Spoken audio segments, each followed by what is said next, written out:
بنګ ورله نکاح وتړو 2 ورځې بعد تپوس وکړو د واده هلک څنګه دی پلار یې داسې غمجنه خندا وکړي وایي مولانا صاحب خو جدا شوی دی ولې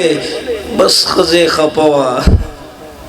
دا درته وایي زما ستا د دې مور سره ژوند نه تېرېږي دی ورته وایي بوډۍ شوې ده دماغ یې کار پرېښی دی ګزاره ورسره کوه مړه به شي بس خلاص به شو دی کله چې مور جاړي د رحم فیصلې نه راځي دا پلار چې د پردي دکان مخې ته غمجن ناست دی د رحم فیصلې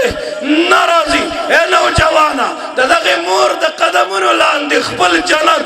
ولټوه د دغې پلار په رضا کې خپله رضا د الله رضا ده د الله چې دی خفه دی الله خفه دی دی مه خفه کوه دی مه خفه کوه راشه ورسره کښېنه بابا مه خفه کېږه ډېره سخته ډېر تکلیف دې تېر کړی دی نن نه بعد به زه کومه زه به راوړم ته به خورې زه به ستا خدمتونه کومه